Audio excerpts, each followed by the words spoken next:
você? Você tá pronto para ir para mais um museu junto comigo? Dessa vez eu vou te levar para o Museu Nacional de Belas Artes aqui do Rio de Janeiro. Essa semana a gente passou a semana no museu para analisar 6 obras diferentes e dessa vez eu vou te explicar aonde que tá a física por trás da identificação dos pigmentos nas obras de arte. E você vai se surpreender porque é um fenômeno muito simples utilizando raio-x. É isso mesmo, esse mesmo raio-x que a gente utiliza em exame médico também pode ser usado para analisar obras de arte e identificar os pigmentos que tem em cada obra de arte. Meu nome é Ana Letícia, eu sou professora de física aqui no YouTube e o meu doutorado é justamente sobre análise de obras de arte. Por isso que hoje eu vou te mostrar direitinho onde que está a física por trás da identificação dos pigmentos em obras de arte. E sabe o que é o mais legal? É que você vai ver que ciência pode ser usada a favor da cultura e da arte. Faz assim, ó, se tu já gostou desse tema, se inscreve aqui no canal porque todo mês eu tô num museu diferente. O nosso laboratório, ele vai até o museu. Então todo mês a gente tá em algum museu diferente fazendo análises e aí eu vou estar sempre gravando vídeos sobre esse tema para trazer aqui pro canal e você poder entender um pouquinho melhor como que acontece uma análise de obras de arte. Então se inscreve aqui no canal, você não vai perder os próximos vídeos. Ó, aproveita, me segue também lá no Instagram. Lá eu tô sempre mostrando os detalhes, por trás das câmeras de quando a gente tá fazendo uma análise no museu. Então me segue no Instagram, @AnaLeticiaFísica, que aí tu não vai perder nenhum detalhe. Ó, chega de apresentações e bora pra aula de hoje entender aonde que tá a física por trás da identificação dos pigmentos em obras de arte. Então, bora comigo!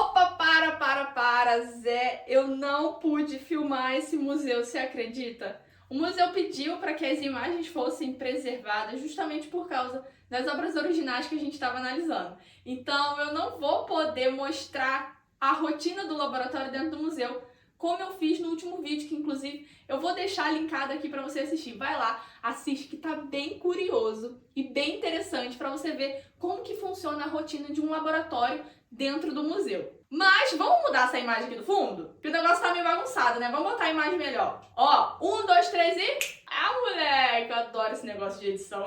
Antes da gente começar, deixa eu te fazer uma pergunta, Zé. Pensa comigo aqui. Imagina uma obra de arte muito famosa. Por exemplo, a Mona Lisa. Você consegue imaginar a Mona Lisa pintada de vermelho, de amarelo, de azul, de verde? Você concorda comigo que a ideia da Mona Lisa se perde totalmente? Afinal de contas, esses não são os pigmentos originais da Mona Lisa. Quando Leonardo da Vinci pintou a Mona Lisa, ele pensou e idealizou a Mona Lisa do jeito que ela é hoje, com os pigmentos que ela tem, passando a ideia e o sentimento que o pintor queria com aqueles pigmentos que ele escolheu. O que eu tô querendo te dizer com isso é que o pigmento numa obra de arte ele não é escolhido de forma aleatória. Ele tá ali com o propósito de passar uma ideia e o sentimento que o autor quer transmitir com aquela obra de arte. Ou seja, se tu muda o pigmento de uma obra de arte, Zé, se tu mexe no pigmento de uma obra de arte, tu muda a ideia dela totalmente. Isso porque o pigmento é muito importante em toda a obra de arte. E é por isso que quando a gente vem para o museu analisar a obra de arte, a gente quer logo identificar qual é o pigmento que está sendo usado ali. Pra gente isso é uma informação muito importante. E essa identificação do pigmento, ele é feito a partir do elemento químico que está presente na obra de arte. Você concorda comigo que cada pigmento, ele tem essa coloração por causa da composição química dele. Então o pigmento azul não vai ter a mesma composição química de um pigmento amarelo. Afinal de contas, se ele tivesse a mesma composição química, seriam cores iguais. O azul só é diferente do amarelo porque ele tem elementos químicos diferentes. Pra gente identificar esse elemento químico, é aí que entra a física. A física vem com toda a artimanha que ela tem de analisar a matéria, de entender os fenômenos da matéria e possibilita a gente conhecer qual é o elemento químico presente naquela coloração. Pra gente identificar esses elementos químicos, a gente usa um equipamento que a gente chama de fluorescência de raio-x. Eu vou deixar aqui do lado essa fotinha aqui. Essa pistola aí é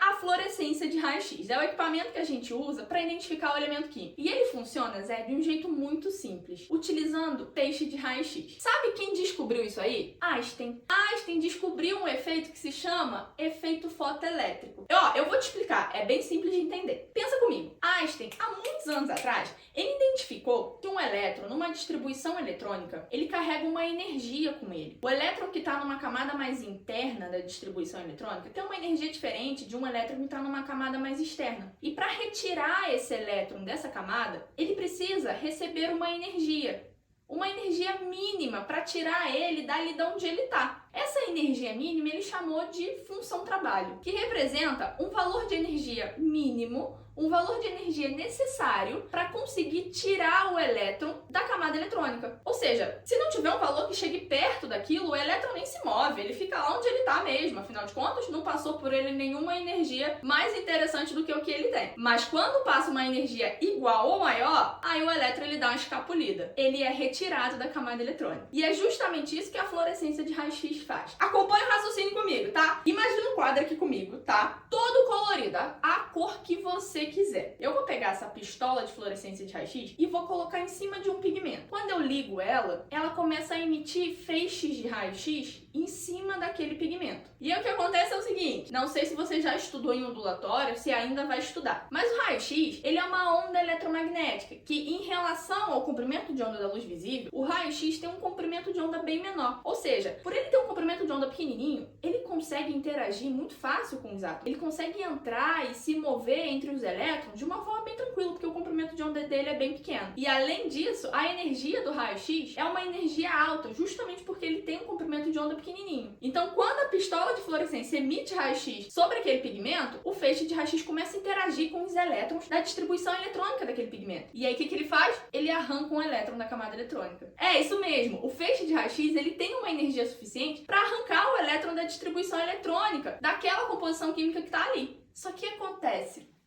provavelmente você já deve ter estudado em química, que o átomo ele não gosta de ficar instável, né? Ele não gosta de ficar com aquela vaga do elétron ali que ele perdeu. Isso não é muito legal. E aí o que acontece? O que acontece, Zé, é que essa vaga que fica do elétron que foi arrancado, ele é ocupado por um outro elétron de uma outra camada eletrônica. Então o elétron de uma outra camada vem, pula para essa vaga, sacou? Ele vai ocupar essa vaga. Só que quando ele faz isso, ele muda de camada eletrônica. E aí ele acaba emitindo uma energia quando ele faz essa mudança da camada eletrônica. Essa energia que ele emite é o que a gente detecta com o equipamento de fluorescência de raio-x. Essa energia ela é característica para cada elemento químico.